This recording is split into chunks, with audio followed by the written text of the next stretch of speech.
জাতীয় পরিচয়পত্র সেবা কার্যক্রম নির্বাচন কমিশনের অধীনে রাখার দাবিতে 2 ঘন্টার কর্মবিরতি পালন করছেন সংস্থাটির কর্মকর্তা কর্মচারীরা। এই মুহূর্তে সেখানে কথা বলছেন তারা। আমরা সরাসরি চলে যাচ্ছি সেখানে। যদি সরকারই আমাদের উপর আস্থা রাখতে না পারে আমরা স্বাধীনভাবে কাজ করতে পারবো?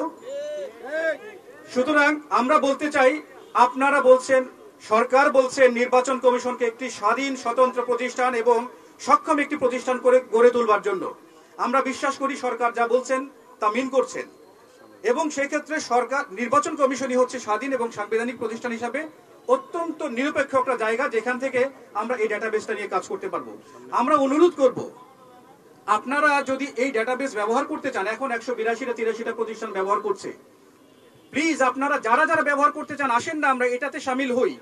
একটাই ডাটাবেস থাকবে বাংলাদেশে, আমাদের পরিচিতি একটাই হবে। এই ডাটাবেস থেকে আমাদের পরিচিতি অর্থাৎ এনআইডি বা ইউআইডি যাই বলি, এই ডাটাবেস থেকেই তৈরি হবে। যদি এক্সপানশন লাগে, কোথাও যদি কোনো সিকিউরিটি প্রশ্ন থাকে, আমরা সেটা সমাধান করতে পারি, সরকার সে বিষয়ে উদ্যোগ নিতে পারেন। 25 বছরের ওয়ারেন্টিযুক্ত দীর্ঘস্থায়ী দরজা প্রোটেক্টর, আধুনিক ও মজবুত দরজা।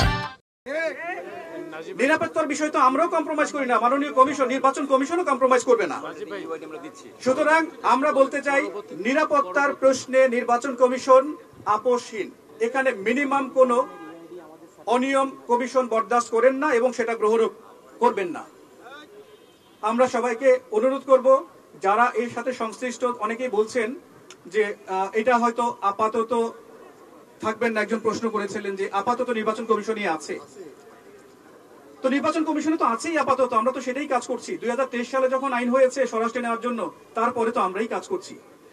আইন করে অন্যকে দিয়ে রেখেছেন আর কাজ করব আমরা দিনের পর দিন, মাসের পর মাস, বছরের পর বছর কেন? আমরা চাই আগামী, অর্থাৎ এই যে আইনটা হয়েছে সেই আইনটা বাতিল করে নির্বাচন কমিশনে পুনরায় অর্থাৎ পূর্বাবস্থায় ফিরে যাওয়া। এই কাজ আমরা অনুরোধ করব সরকারকে এবং সংশ্লিষ্টজন যারা আছেন যে আপনারা দয়া করে দ্রুততম সময়ে আপনারা এই আইনটা বাতিল করে নির্বাচন কমিশনের পূর্বাবত আপনারা ফিরিয়ে নেন। আমরা চাইনি